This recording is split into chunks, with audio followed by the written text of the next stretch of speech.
What's wrong with you people?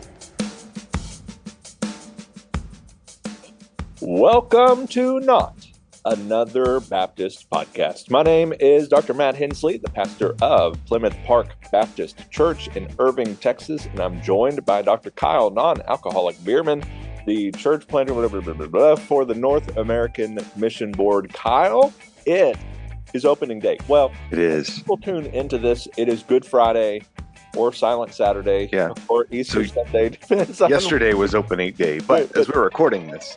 As we record this is opening day. Everybody is on pace to win 162 games. That's right. We'll see what happens after. Everyone is tied. Yes, everything's great. So let's give our way too early, who is going to be in the ALCS, the NLCS, and who will face off in the World Series, and who is going to take home the trophy. Okay, so that's what I want us to do. It's way too early. Way too early. Every one of your pitchers are probably still dead. I can't remember. And then, Corey Seager, he's healthy right now, so that means he's got about 10 games in him. Then he'll be out for about 3 months. So a lot of things going to happen in between now and then. Same thing for the Astros, same thing for the Orioles, same thing for the Athletics, but we don't worry about them. Anyway, here I will tell you this. I think the best division is definitely going to be the AL West. Oh, 100%. Some of these teams are stacked. Now the A's notwithstanding. Right. but the other four are potential formidable contenders. Yeah. And it, for the Angels, you have Ron Washington at the helm, who just works magic. It's the West could be a whole lot of fun. Not the only thing he works. But anyway, Kyle, here is my prognostication. Okay. I've made it very clear, and I've said it for the last, 2 months on Facebook. I've shared it every month, and I've said bookmark it, screenshot it, send it to Ohtani, or hang it in the the Louvre. How do you say that? Anyway, here's my call. Now, here's the thing: is I don't know how the seeding really works, so you never really know. But here's what I think are the two best AL teams that are going to face off in the ALCS, and of course, one is going to be a homer pick. But I think this might be our last trip to the ALCS. I'm not sure. But anyway, I'm going to say the Houston Astros, shocking nobody, and the Baltimore Orioles. Okay. That's my ALCS pick. I think they were certainly on the rise last year, got a major hit towards the end. I think they're a formidable bunch. They're young, stacked. We'll see. That's what I'm claiming for the ALCS. NLCS, I just hope and pray that Ohtani is banned for life.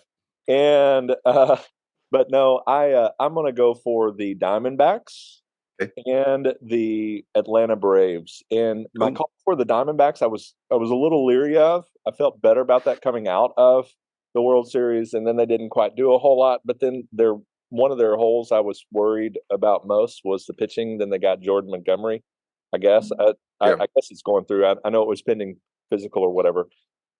And the Atlanta Braves, I feel like, are going to be stacked until 2040, since they've got their entire team locked up for a million years. Yeah. And so it's going to be the Braves and the Diamondbacks. That's my call for those two. So let's give yours for the ALCS and the NLCS. All right. So I'll take a homer pick as well and say that the Rangers and the Astros are back. Okay. And why not? I'll spoil it and say I'm gonna pick the Rangers to repeat, because who cares at this point? No one cares about your feelings. Now you are correct about the Orioles. I was at Game 3 of the division series, and the Rangers swept the Orioles. But as I'm looking at their roster, it's a whole bunch of people nobody know. Right? Young guys, right, who are going to be there for a long time. I don't think this is the Orioles' year, but give it 25, 26. I think they're competing for a World Series title. So the road to the ALCS is going to go through Baltimore one way or the other. You've got to beat the Orioles to get there. Yeah. So I'll go back. Rangers and Astros, we get a repeat. All right, Rangers in 7. Um, the NL again. So much of that hinges on for the Dodgers. What happens with Ohtani? Right? Is he banned? Does he get suspended for a significant period of time? What happens with this? I would And so almost put my house, that's probably poor form because we're talking about betting, but I would almost put my house on the fact that Ohtani is not going to be suspended in any shape or form. okay, I okay. just, I, even if it comes out that Ohtani like threw games repeatedly, I would be Baseball's not going shocked, to risk getting that hit, shocked right? Which is if like the face of baseball, certainly international baseball, it's like, yeah, we'll crucify him. Trevor Bauer was a little easier to that's true. than forever away. All I right, just and then I'm going to take a side note, and I'm going to say now's a good time to lift the ban on Shoeless Joe and put him in the Hall of Fame. So there you go. Now's the time. Yeah. Anyway, so the Dodgers are there. The Diamondbacks, same thing. Young team. They're not going anywhere. And yes, my heart aches because they got Jordan Montgomery after the Rangers did not re-sign him. And it seems like they could have done that for kind of cheap. I think so. I mean, compared to, we'll see. Yeah. Anyway, we'll see. So let's go. I'll go Diamondbacks and Braves in the NLCS. Braves and Rangers in the World Series. I don't think this is the Diamondbacks' year. Again, I think maybe 25 or 26, you see the Diamondbacks and the Orioles potentially in the World Series. And then Rangers in 6 over the Braves, breaking my mother-in-law's heart. There you go. Well, shocking no one. I'm going to say we're having a repeat, a rematch. We're going to have the Astros and the Braves. This time, the Astros get the W. Obviously, nobody's going to be shocked that Matt would do that because Matt is insufferable. Here's the other thing I will add. And this, I promise, is not because I'm just being a pain to you. I think the Rangers will be 3rd this year in the AL. And I believe that's what you said last year. I had reason last year, and then y'all surprised me. I think it's 3rd. I think it's going to be 3rd. I think the Mariners might win the division. All right. Well, that's my sleeper pick there. That's my little thing. Is that rotation though? It's true. Anyway, it's true. Hey, none of this matters. But today is welcome to Not Another Baseball Podcast, everybody. Yeah, we should do that and then really have nobody listen. This is Good Friday. And that is obviously good because of what comes on Sunday and what ultimately happens. And it's a good day to just pause and maybe reflect on the events of Good Friday, of Jesus going to the cross. And recently, for kind of this entire Easter series that we've done at Plymouth Park, we've walked through creation, fall, and redemption, not just the creation of the world, but ultimately looking at Jesus throughout history in the sense of he was before there was, even history. He was before there was even world, all of that kind of stuff. So he was, he is, and is to come was our first one. And then this past week, we talked about redemption and that he ultimately came to restore what Adam destroyed. And by the original sin and original fall, the death that came with it, all of that Jesus enters humanity to ultimately live a perfect life for us, die a sacrificial death for us, what we ultimately remember on Good Friday. He was buried. He really died. And then 3 days later, rose again. And that's what we're going to celebrate on Easter. And I thought just for us and for this podcast and for our listeners that I shared a doctor's kind of description of crucifixion that really gives a good picture for us of what Jesus did for us, what he went through for us. Obviously, we know all of the beatings, all of the mocking, all of the spitting, all of the slapping, all of the other stuff that led to all of the scorn and the suffering that led to the cross. But what ultimately happens at the cross and on the cross for Jesus? And so take a moment to listen to this, and then we will be back to send us out. And it is right to talk about sin. It is right to talk about the effects of the fall and how it brought to us death. But it's also right to talk about Christ's cross, the restoration it brings and how it brings us life.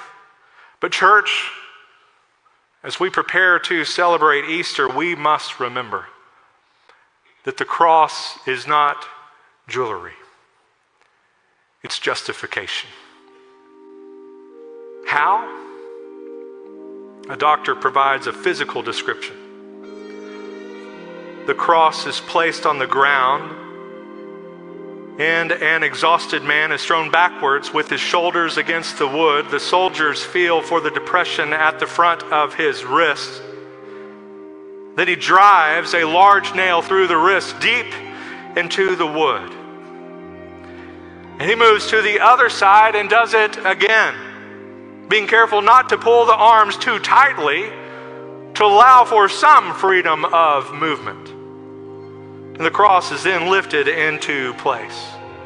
At that point, the left foot is pressed backward against the right foot, and with both feet extended, toes down, a nail is driven through the arch of each, leaving the knees just flexed a little bit. The man is now crucified. As he slowly sags down with more weight on the nails in the wrists, excruciating, fiery pain shoots along the fingers and up the arms to explode in the brain. The nails in the wrists are putting pressure on the median nerves. As he pushed himself upward to avoid this stretching torment, he places the full weight on the nail through his feet. And again, he feels the searing agony of the nail tearing through the nerves between the bones of his feet. As the arms fatigue, cramps creep through the muscles, knotting them in deep, relentless, throbbing pain. With these cramps come the inability to push himself upward in order to breathe. Air can't be drawn into the lungs, or air can be drawn into the lungs but can't be exhaled. He fights to raise himself to get even one tiny breath. Finally, carbon dioxide builds up in the lungs and in the bloodstream, and the cramps partially subside.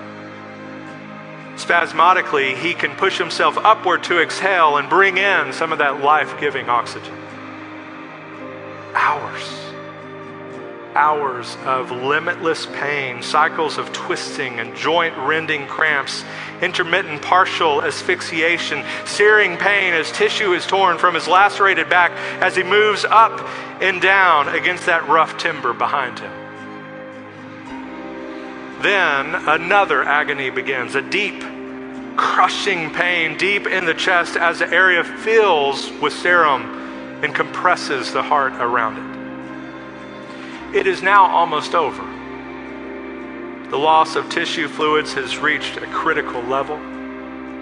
The compressed heart is struggling to pump heavy, thick, sluggish blood into the tissues.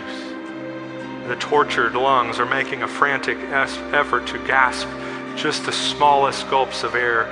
He can feel the chill of death creeping through the tissues, and then finally, he dies. Jesus did that for you. God loved you so much that he sent his one and only son to live a perfect life for you, to die a sacrificial death for you, to rise victoriously for you, and has saved you because you turn to him in faith. That's the message that we ultimately proclaim, and we are praying for you, if you're a pastor, as you proclaim that this Sunday. And if you're a member, a lay leader, anybody else that's a follower of Christ, we're praying for you as you share that same message as you go, wherever you go, to the glory of God. And we're praying for you, rooting for you, and hope that you have a wonderful Easter with your family and friends. Kyle, send us out. Hey, happy Easter to y'all. And until next time, may your coffee be as black as night and as bold as the gospel you declare. I would say as Let's go bold Rangers. as Matt's prediction that the Mariners will be first. And That's, the Rangers that is very bold indeed. very bold.